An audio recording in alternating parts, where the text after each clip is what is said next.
সাপের ছোবল, বিচ্ছুর হুল আর বিষাক্ত মানুষের মন, এই তিনটে জিনিসে যে কতটা বিষ কেউ জানে না। তাই এই তিনজনের থেকে দূরে থাকা উচিত।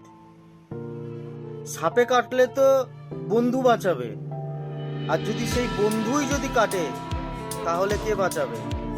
ভাই সাপ কথা, সাপ সাপ কথা বলতে বলতে জীবনে অর্ধেক লোকই জীবন থেকে সাপ হয়ে গেছে। কি অদ্ভুত, তাই না? যখন সবাই ভালো কাজ করে তখন সবাই বলে যে ভগবান দেখছে, আর যখন খারাপ কাজ করে তখন কেউ বলে না যে ভগবান দেখছে, বা যে খারাপ কাজ করছে তার একবারও মনে পড়ে না যে এইটাও আমার ভগবান দেখছে। কাজ তো জীবনে এমন করা উচিত যাতে কোনো ভালো কাজ করলে সবাই যেন বলে জীবনে কর্ম ভালো ফল রিটার্ন আসবে, তখন তুমি খুশি হও নাকি ভয় পাও? লোকে কথা ধরে বসে থাকে কিন্তু মানুষকে ছেড়ে দেয়, এটাই জগতের নিয়ম।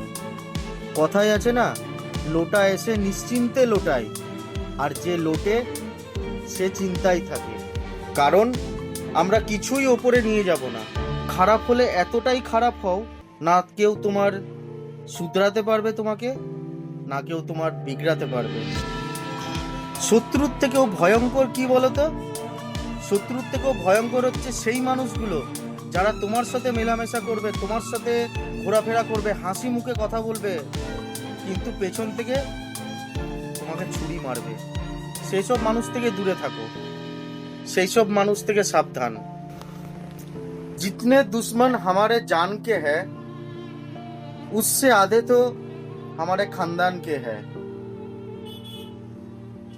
কেউ একজন দারুণ কথা বলে গেছে, অচেনা লোক কেন আমায় নিয়ে যাচ্ছে কাঁধে করে? অচেনা লোক কেন আমায় নিয়ে যাচ্ছে কাঁধে করে? কারণ আমার আপনজনেরা তো আমায় নিয়ে যাচ্ছিল, জ্বালানোর জন্য প্রস্তুত করছিল, শ্মশান ঘাটে নিয়ে যাওয়ার জন্য।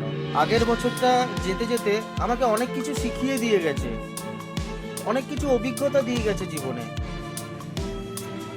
এতটাই বুঝিয়ে দিয়ে গেছে, যে এতটাই মানুষকে চিনতে শিখিয়ে দিয়ে গেছে। তো আজকের ডেটে মনে হচ্ছে যা হয় ভালোর জন্যই হয়। আর কিছু ঘটনা ঘটে বলেই কিছু মানুষের আসল রূপ দেখতে পাই, তাদের আসল পরিচয় জানতে পারি, তাদের আসল রূপ প্রকাশ পায়। কর্মফল খুবই সিম্পল, কর্মফল খুবই সিম্পল।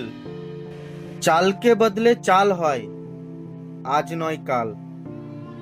যদি মনে হয় তুমি যেটা করেছো আমার সাথে সেটা ভালো করেছো, তো আমি বলবো আমার সাথে যে ভালোটা করেছো এই ভালোটা ভগবানও যেন তোমার সাথে করে।